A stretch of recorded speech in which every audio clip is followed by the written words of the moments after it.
ഇഡ്ഡലി പാത്രത്തിൽ വെള്ളം ചൂടാക്കുവാനായി വെച്ച് കൊടുക്കാം. പ്ലാവില നന്നായി കഴുകിയെടുത്തതിന് ശേഷം കുമ്പിൾ കുത്തിയെടുക്കുക. കുഴിവുള്ള പാത്രത്തിലേക്ക് കുമ്പിൾ കുത്തിയ ഇലകൾ വെച്ച് കൊടുക്കുക. ഓരോ കുമ്പിളിലും അല്പാൽപമായി തേങ്ങ ഇട്ട് കൊടുക്കാം. ദോശമാവ്, കുമ്പിൾ കുത്തിയെടുത്ത ഇലകളിലേക്ക് ദോശമാവ് ഒഴിച്ചു കൊടുക്കാം. ക്യാരറ്റ് അരിഞ്ഞത്,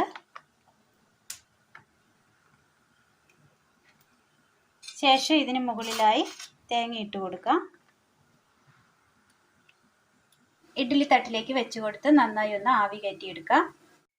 ഇഡ്ഡലി പാത്രത്തിൽ വെച്ച് നന്നായി ആവി കയറ്റിയതിന് ശേഷം വാങ്ങി വെച്ച് ഒന്ന് തണുത്തതിന് ശേഷം ഇലയിൽ നിന്ന് അടർത്തിയെടുക്കാവുന്നതാണ്. അങ്ങനെ നമ്മളുടെ ടേസ്റ്റിയായ കുമ്പിൾ പുട്ട് റെഡിയായിട്ടുണ്ട്. അപ്പോൾ ഇന്നത്തെ റെസിപ്പി എല്ലാവർക്കും ഇഷ്ടമായി എന്ന് വിചാരിക്കുന്നു. ഇഷ്ടമായാൽ ലൈക്ക് ചെയ്യാനും ഷെയർ ചെയ്യാനും സബ്സ്ക്രൈബ് ചെയ്യാനും മറക്കരുത്. താങ്ക്